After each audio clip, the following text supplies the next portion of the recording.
Has the right plan to fix the economy. U.S. Congresswoman Debbie Wasserman Schultz is a Florida Democrat. Thank you, Congresswoman, for joining us.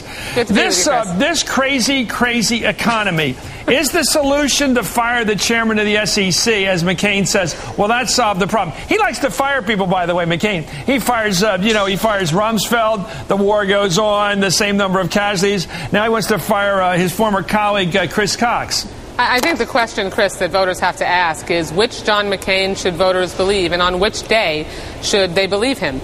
The day that he said that the fundamentals of our economy are strong, which was Tuesday, or on Wednesday when he said, no, I was talking about American workers? Or how about on Tuesday when he said he would oppose a bailout of AIG, but then the next day said he supports it because he didn't actually realize the impact that the failure of AIG would have on pensions and retirement funds. This is John McCain proving over and over again that he is out of touch, that he doesn't understand what kind of impact the economy is having on working families, and even admitted a few months ago that he really doesn't have a terribly good grasp on the economy, which he continues to prove every single day. That's why we need Barack Obama and Joe Biden as president and vice president of the United States so we can move this country in a new direction. Let's look at the president who is president, George Bush, and what he said today very briefly. I'm not kidding. It was almost like a cuckoo clock. It was so brief. He came out for like 2 minutes and then split without taking any questions, not giving any answers, not exposing himself to the kind of scrutiny most Americans would like to submit to the man whose desk has the buck stopping on it. Here he is, the President of the United States this morning.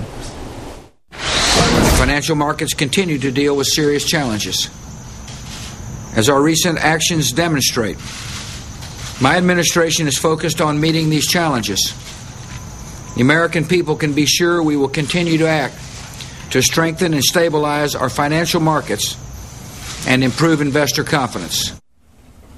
What did you make of that statement today? I didn't make much of it. I think he really tried to avoid making any statement today, simply make himself visible for 2 minutes or so. I think he's desperately trying to avoid the direct accusation that he's been asleep at the switch, as has his entire administration. And, we've got John McCain, the Republican nominee for president, who, his big solution to the economic crisis we're in is to fire the SEC head. Someone who proclaimed himself a deregulator, who fundamentally said he was a deregulator. There is no track record whatsoever on the part of John McCain to be someone who has a commitment to shoring up this economy. He believes in deregulation, and that's what Americans could expect from him as president. It's the last thing we need right now.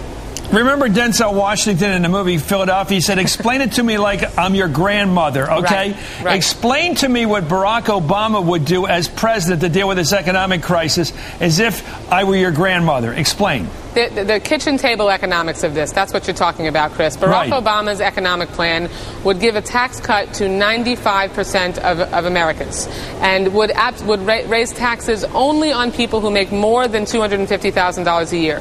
There are no taxes that would be raised for anyone who makes less than $250,000 a year. John McCain's plan would leave out 101 million Americans. And the bottom line is that Barack Obama understands that a gallon of milk is now $4 and more, that it costs almost $80 to fill up your gas tank, that is real money, and that we need to do things like investing in alternative energy research so that we can truly wean ourselves off our dependence on oil, so that when we have an economic plan put in place by Barack Obama and Joe Biden, that it directly impacts people in their pocketbook on their day-to-day expenses. That's what we need in the terms of the leadership from a president.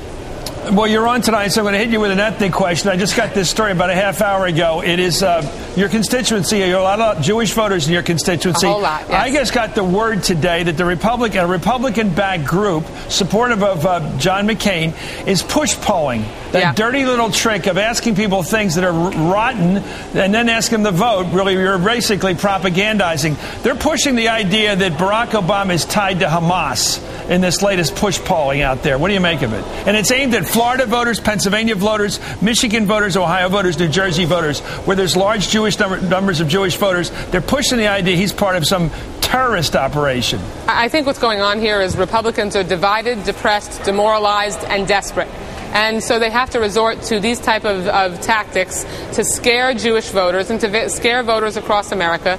It's a playbook that we're very familiar with, and we're not going to allow them to lie to the American people and distort Barack Obama's record. He's been 100% on Israel. He stands side by side with Israel, would make sure that Israel's alliance with the United States is strengthened, and the Jewish community is going to overwhelmingly support Barack Obama and Joe Biden. And you know why, Chris? Because Jewish voters want a president of the United States that supports all of our values, not just some of them. And that's Barack Obama.